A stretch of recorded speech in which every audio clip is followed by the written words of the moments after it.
Olá, muito boa tarde. Cá está, à hora marcada, nós não falhamos. Cá está no ar o seu consultório, o seu programa de saúde, aqui do Porto Canal. Ainda ontem falamos sobre isso, é um dos programas mais antigos e por isso também temos de agradecer aos telespectadores que estão connosco todos os dias a aprender mais sobre a sua saúde. Hoje vamos aprender sobre 3 assuntos, se bem que os nossos médicos são generosos e, portanto, alargamos, tentamos compreender sempre o porquê das coisas. Hoje vamos falar de saúde mental, isto porque os portugueses, Portugal, é um dos países campeões, ou seja, é um dos países que mais consome calmantes e antidepressivos também. Hoje vamos falar sobre o uso excessivo ou não, vamos saber, temos um psiquiatra connosco, um médico psiquiatra, vamos perguntar.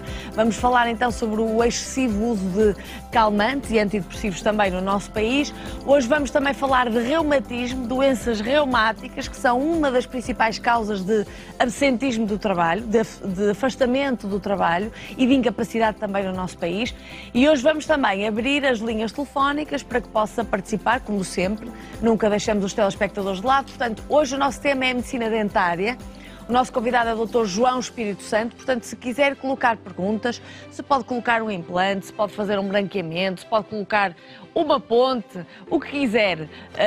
Vamos falar então de reabilitação oral, reabilitação da boca. Coloca as suas questões através do e-mail consultorio@portocanal.pt ou, se preferir, pode optar pelo telefone 225 083 204, 225 083 204. O Dr. João Espírito Santo chega mais para a reta final do programa, mas quem está em casa a ver pode ligar já, pega no telefone ou escreve um e-mail, identifica-se, o seu nome, a sua idade, o seu caso, a sua dúvida e fica registado então para participar na última parte do programa. Para já, vou começar por cumprimentar o meu convidado, é o Dr. Serafim Carvalho. Muito boa tarde, Sr. Doutor. Boa tarde. É médico psiquiatra no Hospital Magalhães Lemos e é professor também na Universidade de Ciências de Saúde, CESPO, que as pessoas bem conhecem como CESPO. E tanto falamos do excessivo ou não uso de calmantes. O que é certo é que o nosso país consome imensos calmantes, os nossos portugueses, e a propósito disso, não sei se já viram, se não viram vão ver agora, uma reportagem que passamos aqui no Porto Canal e que tenta explicar um bocadinho o porquê de tanto consumirmos calmantes. Veja e depois conversamos com o nosso especialista. O consumo de calmantes aumenta de dia para dia e Portugal, além de não ser exceção, é o campeão da Europa no uso destes medicamentos. Em percentagem, o sexo feminino representa 70% dos consumidores, produtos que são cada vez mais procurados pelos mais novos. O dia-a-dia estressante que a maior parte das mulheres tem, quando tem que acumular o trabalho, horas de trabalho bastante extensas, não? E ainda cuidar da família, ir buscar os filhos, levar os filhos, é normal que o nível de ansiedade das mulheres seja superior. Há uma pressão muito grande posta atualmente nos alunos a vários níveis, quer eu vejo desde a primária até aos últimos anos do liceu. Só no ano passado, quase 2 milhões de portugueses adquiriram pelo menos uma embalagem de medicamentos destinados ao tratamento das perturbações de ansiedade e insónia, consumo que pode provocar dependência e não só. Não podem ser retirados abruptamente, portanto, isso exige que depois sejam retirados lentamente e com um acompanhamento médico. Portanto, são 2 problemas graves. Um é a dependência que eles provocam, outro é a não poderem ser retirados de uma forma imediata e ainda têm o risco acrescido de, como provocam sonolência, a potenciarem todos os efeitos de acidentes, quedas, tudo que está associado à sonolência, alterações da memória, do potencial cognitivo. Especialistas aconselham atividade física e uma alimentação saudável como alternativa aos medicamentos. Em Portugal, é nos Açores onde se consome mais calmantes, segue-se as regiões do Norte e Centro e o Algarve registra a menor utilização. Valores que levaram a uma campanha de sensibilização dirigida aos profissionais de saúde. Portanto, perante isto, a minha atenção ficou em várias coisas nesta reportagem, que até está bastante completa. Os mais jovens também andam a tomar calmantes, doutor? É assim, toda a gente do universo das pessoas que utilizam calmantes o fazem e em geral por razões diversas, não é? Pois. Os calmantes, a reportagem não focou, mas há dois grupos inseridos nos calmantes. Um deles é o grupo dos tranquilizantes, ansiolíticos, que utilizam-se também para regular o sono, e depois há um grupo de fármacos, os fármacos Z, que normalmente são utilizados para só a insónia, o caso do Zolpidem, por exemplo. Os fármacos são utilizados nos jovens, há fármacos que são utilizados como abuso, obviamente. Aliás, há um fármaco conhecido tipicamente por em formulações de abuso sexual na noite, portanto, é associado com um fármaco que leva o desejo sexual, associado depois a um fármaco que dá amnésia em doses relativamente altas, um benzodiazepínico deste grupo, e pode ser usado desde esse contexto até outros contextos de abuso, claramente, como cannabis ou outra substância qualquer. Estes medicamentos não são passados pelos médicos às crianças? Não. Ou em algumas situações, se calhar, podem ser, ou não?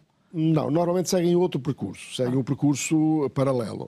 Depois podemos também dar estes fármacos em casos muito especiais a jovens, crianças e jovens até, em casos muito específicos, e depois é utilizado em toda a patologia psiquiátrica.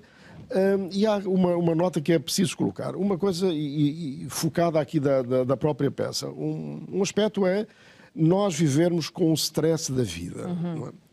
Ok, não temos necessariamente de todo que consumir substâncias destas, tranquilizantes, por termos stress. Senão não eram ali os 2 milhões que tomam os calmantes, éramos todos temos stress na nossa vida. Mesmo uma vida muito estressante não está necessariamente relacionada com o consumo de substâncias, e os colegas médicos de família resistem muitas vezes e não dão substâncias desta família a pessoas em stress, e o stress distingue-se de doenças mentais graves, não é? E nestes casos, aí os médicos prescrevem benzodiazepinas, algumas vezes prescrevem benzodiazepinas, muitas vezes prescrevem. Veja, a prevalência de doença mental grave em Portugal, não é? Anda à volta atinge, se englobarmos todos os aspectos, todos os diagnósticos, à volta de 1/4 da população. Podemos dizer aproximadamente bem mais que 2 milhões de pessoas sofrem de doença mental. Exatamente, que é uma das maiores prevalências do mundo. Portugal Com os Estados Unidos, por exemplo. Temos prevalências de doença mental geral na população próximas dos Estados Unidos, que é um dos campeões, e outros 2 ou 3 países da Europa Central. Os estudos epidemiológicos não são muito claros, mas podemos, digamos, classificar-nos no top 5 mundial da doença mental. Porquê? Em termos de prevalência. Porquê? Pois, essa é uma pergunta de 1 milhão. Nós não sabemos porquê. Há muitas explicações, tal como não se sabe porque é que a taxa de suicídio no Algarve é várias vezes superior à média nacional. No entanto, o consumo de antidepressivos e de calmantes no Algarve é inferior ao resto do país e ilhas.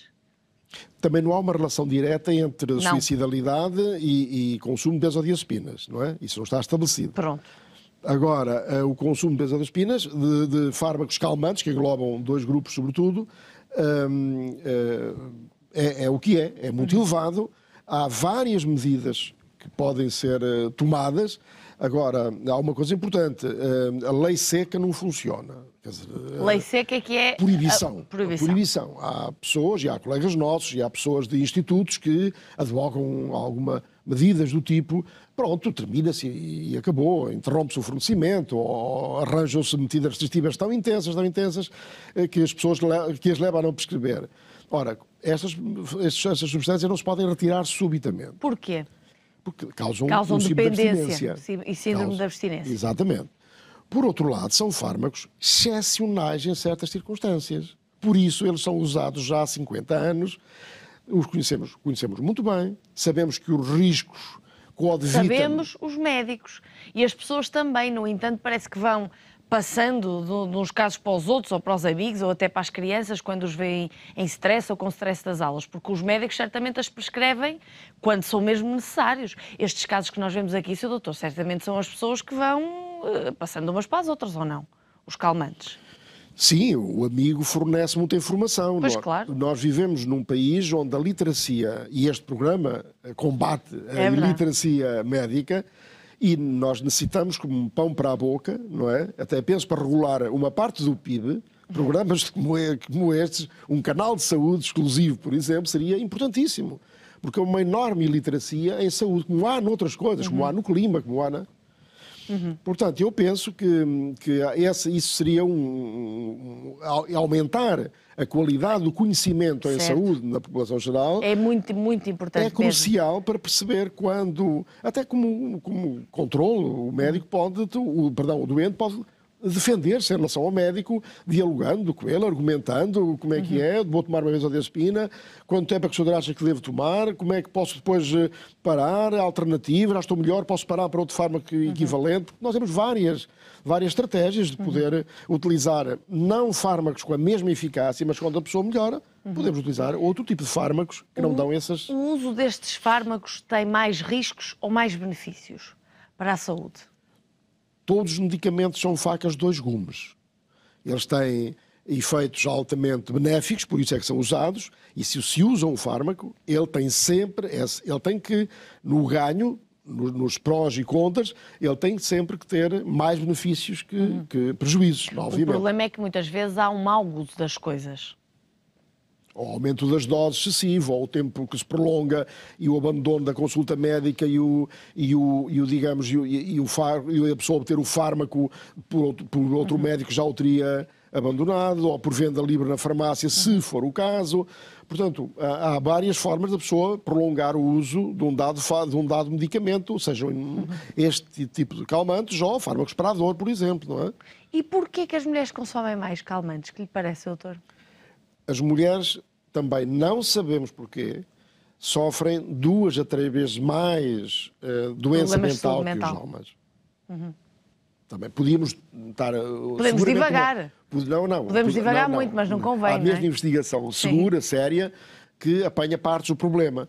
Mas não há uma explicação... Que é o quê? Tem mais fragilidade? Porque isto não tem só a ver com a fragilidade, porque a depressão não significa que a pessoa tenha maior fragilidade, não é? A depressão é uma doença. Não significa que a pessoa tem uma personalidade frágil. As pessoas às vezes confundem o estado depressivo com a depressão, por exemplo, que não tem nada a ver, não é? Ou estar triste com o estado depressivo, não é? Há muitas pessoas que não têm tristeza, não é? Há depressão que não tem tristeza sequer, não é? Se manifesta por sintomas físicos, por cansaço, por falta de prazer pelas coisas, mas não necessariamente tristeza ou choro. Não é? Agora, as mulheres têm, só na doença bipolar e na esquizofrenia, é que a mulher tem menos prevalência, tem uma prevalência idêntica à do homem, não é? Nas outras perturbações ditas emocionais, claramente a mulher tem 2 a 3 vezes na perturbação de pânico, na fobia social, na agrofobia. Ansiedade. Também. A ansiedade, eu estou a falar de doenças mentais mesmo. Sim, de doenças, não de um problema tão... Sim, eu entendo. Um problema amplo, genérico, por exemplo, todos podemos ter ansiedade e não ter nenhuma perturbação mental, não é? E não tomar nada. Há alternativas para, por exemplo, eu fiquei preocupada ali com as crianças, fiquei mesmo sinceramente preocupada com as crianças, porque enquanto um adulto tem autodeterminação para dizer vou tomar este calmante para dormir melhor, ou para combater as insónias, ou para combater a ansiedade, uma criança não, toma aquilo que a pessoa lhe der. E, portanto, hoje em dia, os miúdos saem da escola para o futebol, do futebol para o karaté, do karaté para a música, da música para o inglês e por aí fora.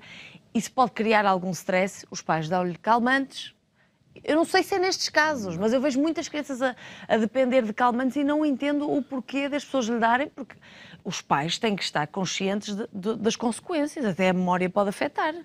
E o equilíbrio. Eu não sou pedopsiquiatra, portanto não tenho tanto acesso a essa informação nessas camadas, mas na minha passagem, nós fazemos meio ano de pedopsiquiatria, na minha passagem, também tenho 3 filhos e 2 netos, na minha passagem pela infância e na minha abordagem dos pais, não vejo que essa história, sketches que montou, leva a consumo de substâncias. Não estou a ver que alguém que anda em 3... Não percebo então porque é que dão calmantes às crianças. Pois, não sei se será nesse contexto. Sim. Há situações, veja, há uma especialidade chamada pedopsiquiatria e há crianças com muitos problemas psiquiátricos, não é de ansiedade, não. Há crianças com problemas psiquiátricos graves, não vou falar de psicoses, de autismo, de fobias muito graves, Mas aí de tem depressão. indicação prescritas pelos médicos, não dá para os pais inventarem, não é? As outras, não sei se foi eventualmente um excesso de linguagem da peça ou uma impressão,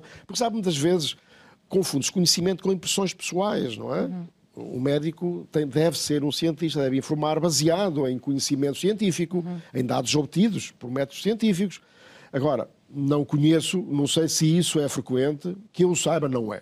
Okay. Crianças em stress, do stress, do bom stress, digamos assim, ou do stress, mesmo da do vida, stress, com alguma da energia da vida, energia, temos uma vida com alguma energia, leva, e muita atividade, leva a consumo de substâncias. Pelo contrário, presumo que seja ao contrário. Pois, não é? Depois chegam à caminha e dormem bem. Por exemplo. Sr. Doutor, quando falamos do consumo excessivo de calmantes, é a mesma coisa que dizer antidepressivos ou estamos a falar de coisas totalmente diferentes? Porque nós também somos um dos países que mais consome antidepressivos. É verdade, é verdade. Aliás, o que subiu 270%, até há pouco tempo atrás, foram os antidepressivos, não foram os tranquilizantes. Os tranquilizantes têm mantido uma taxa de consumo nos últimos 10, 15 anos, muito idêntica. Estável, não é? Estável, mas elevadissimamente, passo o advérbio, muito elevadamente digamos, o nível de consumo, a taxa de pessoas a percentagem de pessoas que consomem é muito alta, e é muito alta há anos, não é? Aliás, até houve um ligeiro decréscimo em relação a outros países. Agora, é muito alta. Anda no triplo ou no quádruplo, muitas vezes, de outros países, e 10 vezes menos, 10 vezes mais que outros países. Portanto, não houve uma grande alteração ao padrão muito elevado de consumo de calmantes, que inclui benzodiazepinas e fármacos Z, como, por exemplo, os Zolpidem. São 2 grupos de fármacos, basicamente. Agora, os antidepressivos não. Os antidepressivos houve uma subida enorme nos últimos anos, porque as linhas de orientação, as guias de orientação das sociedades científicas, das entidades, da Direção-Geral de Saúde, por exemplo, que nos dá orientações clínicas prescritivas, orientações de que o que devemos fazer para nestas situações, não é? aquela doença, seja lá o que for, hipertensão, reumatismo, depressão, ou o que seja. Portanto, e as recomendações foram para prescrever antidepressivos no lugar de benzodiazepinas. Então, o que aconteceu foi que houve um aumento enorme não sei se foi por isso, mas houve um aumento enorme de antidepressivos, mas sem redução do consumo de benzodiazepínicos. Doutor, o que é importante as pessoas lá em casa que se estão a ouvir esta conversa assim a regalar os olhos, a dizer, ups, este se calhar é o meu caso, se calhar ando a abusar da medicação, ou tomo mais do que o prescrito, ou dou uma amiga. O que é que as pessoas lá em casa precisam de ter consciência acerca deste assunto? Eu penso que assim, estes fármacos têm aspectos relacionados, digamos, perguntava há bocadinho, os efeitos secundários sim. Não são muitos, não é? Os efeitos secundários físicos, digamos assim, são fármacos extremamente seguros. Podemos dizer que são fármacos extremamente seguros do ponto de vista, eles não fazem muito mal ao corpo, por isso se vendem da mesma maneira há tantos anos, sem haver... Portanto, em uso comum, são fármacos extremamente seguros. Agora, se falamos de pessoas idosas, por exemplo, são fármacos que estão relacionados com o aumento nas pessoas que o tomam de quedas. As pessoas idosas têm muito mais quedas que as pessoas que não consomem benzodiazepinas. Matam, levam-nos muitas pessoas, principalmente os idosos. Os idosos com quedas é um problema muito grave. Depois, em todas as faixas etárias, eles aumentam a sedação. Dependendo da dose, obviamente, tem um risco de aumentar a sedação. E a sedação, por outro lado, também está ligada a acidentes. É o que nós chamamos, aumentam a toxicidade comportamental. Aumentam o risco de a pessoa falhar numa máquina, na condução, etc. Também dependendo da dose e da tolerância comportamental de cada um. Entendo. Portanto, mas o mau uso, o uso excessivo, pode levar a que uma pessoa esteja a conduzir e os sentidos não reajam. Exatamente. Por exemplo, a trabalhar com uma máquina, não é? E os sentidos não reajam. Até pode afastar a pessoa do trabalho. Claro. Pronto. Claro, no limite. Claro. Limite. E há acidentes que poderão eventualmente ter relações com substâncias deste tipo. Portanto, desde logo, o início de um tratamento deve ser, de alguma maneira, feito com algum cerimonial, não é? Depois tentando que as pessoas que não têm que tomar para sempre, porque já começam a haver artigos, de facto, de países onde normalmente se é muito restritivo, como no Norte da Europa, na Península Escandinávia, em que já há artigos a descrever. Há um lugar para as benzodiazepinas, por exemplo, para longos tratamentos. Exatamente nestes quadros em que elas são fundamentais. Mas depois, a grande parte dos casos, as pessoas têm que, obviamente, negociar com o seu médico. Podem ser as... Têm de estar informadas para saber o que dizer, Exatamente. O que perguntar, não é? Os médicos, naturalmente, é bem possível que precisem de uma melhor consciencialização nesta área. Vamos todos reduzir o consumo das benzodiazepinas, onde eu me incluo. Eu próprio luto todos os dias para prescrever menos benzodiazepinas. Eu lido com uma área... tenho uma área de interesse muito forte nas perturbações emocionais, que engloba a depressão e as perturbações da ansiedade. Não é a ansiedade comum, é a ansiedade doentia, séria, problema grave, e onde se consomem mais benzodiazepinas. Mas, mesmo assim, eu, por mim, tento fazer isso. Agora, é algum trabalho que todos os médicos terão que se esforçar um pouco mais em relação a isso. Obviamente que os hospitais podem criar task forces, grupos de trabalho no próprio hospital para reduzir os consumos. Agora, eu penso que a luta tem que vir de dentro. De dentro, não é? sim. Era isso que eu queria dizer, apelar ao seu bom senso comum, agora não como médico, como cidadão, o que é que estas pessoas devem fazer, o que é que deve ativar na sua cabeça para controlarem a próxima vez que forem abusar e saberem que estão a abusar de um medicamento deste? O que é que devem tentar fazer? Controlar os ímpetos, tentar procurar grupos, como dizia nos hospitais, o que é que as pessoas devem fazer?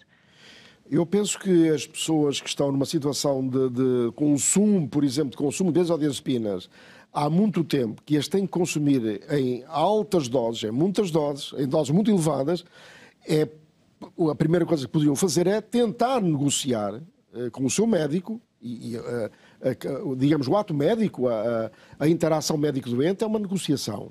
Portanto, pode ser uma negociação, não é? Eu penso que a maior parte dos médicos hoje está apto para negociar com o seu doente alguns aspectos do tratamento. Portanto, o médico não tem que ter sempre uma atitude paternalista, nem deve ter muitas vezes, mas pode perfeitamente negociar, ter temporadas excessivas de consumos de benzodiazepinas, que pode negociar o seu encurtamento, redução, passagem para outros fármacos equivalentes que possam testar... O exercício, conforme diziam ali na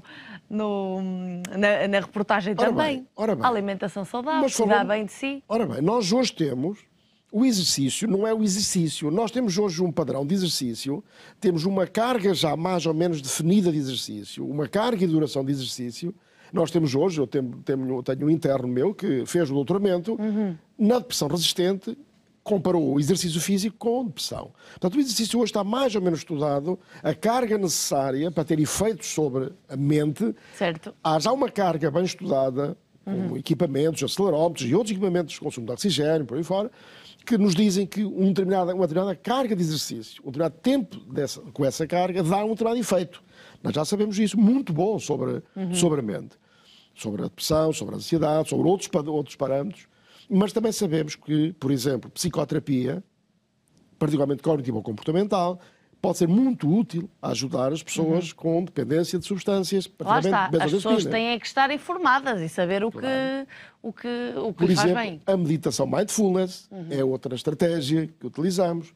Tudo isto são estratégias sérias, demonstradas já que são Que às eficazes. vezes as pessoas olham um bocadinho de lado. Meditação, não sei se isso é para mim, mas às vezes... Meditação mindfulness é uma especificidade oriental aplicada por clínicos à clínica. Não é? Ok, sim, Portanto, nós estamos a falar de uma coisa meia que não se compreende. Muito bem, portanto, aqui já respondemos a muitas questões, deixamos muitos pontos em aberto que eu acho que as pessoas lá em casa vão ficar despertas e vão investigar sobre estes assuntos. Doutor Serafim Carvalho, muito obrigada, foi um gosto tê-lo aqui. Foi um prazer, eu é que agradeço. Obrigada, até um dia destes. E, de facto, nós vamos continuar. A seguir vamos falar de doenças reumáticas. Se Portugal tem muitas pessoas com problemas de saúde mental, também tem muitas pessoas com problemas de absentismo no trabalho, graças a estas doenças reumáticas. E depois abrimos as linhas para que seja você a fazer as perguntas e coloca desta vez as perguntas ao nosso médico dentista, Dr. João Espírito Santo, 225 083 204. Até já.